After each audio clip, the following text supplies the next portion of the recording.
So this is some of our forest stuff that we do. And as I said, you'll see some things popping on and off.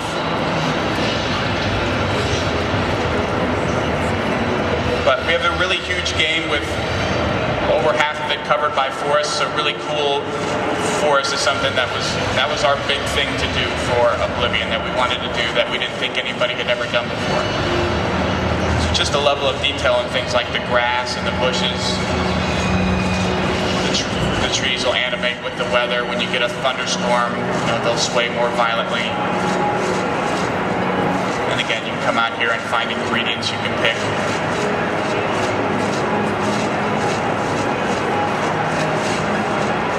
Go up here into this Iliad ruin and show you a little bit more of some of our creatures. Aaron, can we take a couple more questions? Yeah, please. First of all, how long is the gameplay? From start to finish, pretty much. So the main quest, the question was how long is the game? The main quest is about 20 to 25 hours to finish. That's kind of player driven because it depends on how much off the beaten path you're going to do. You may be walking from point A to point B to finish a quest, but decide to run into a dungeon or go do this one miscellaneous quest that somebody gives. So part of that's up to you, but the main quest itself is about 20 to 25 hours. The whole game is hundreds, several hundred hours, and it never ends. You just play and play, even after the main quest is done. Training. My question's about downloadable content. I know on the PC there's mods for this type of game all the time. Right. Are we going to see any of that from the 360? Yeah, downloadable content is something that we plan to do from the very beginning. So we already have an idea of what our first view are going to be once the game is released. We have different things we're going to do. One of them is horse armor. So you go through the game and you're getting all this cool armor for your character.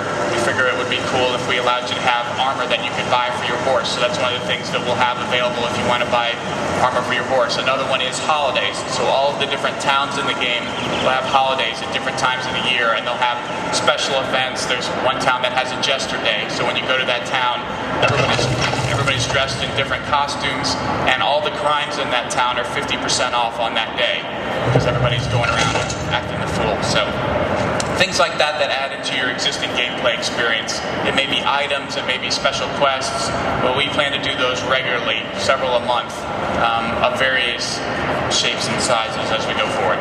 Pete, we have time for one more question. Sure. In the original Morrowind, I loved playing the beast races, the Argonians, the Kashyyyk. But one thing that really kind of bugged me is we didn't get any sort of boots or anything.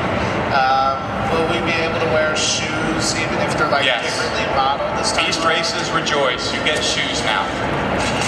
We have fully deformable armor and clothing for all the races in the game. So no matter what character type you create, no matter what kind of,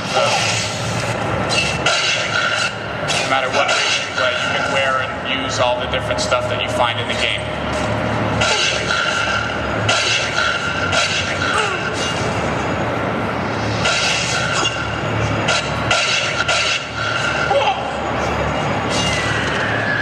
Guy's tough.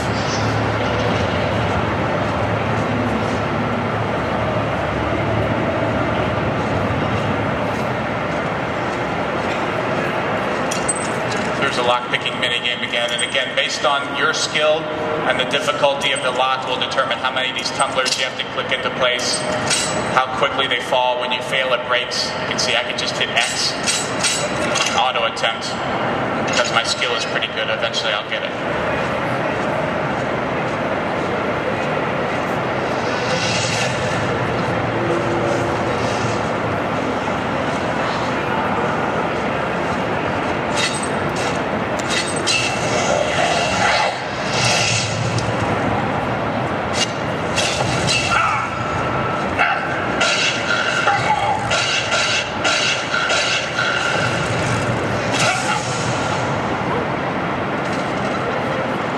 Down goes Frazier.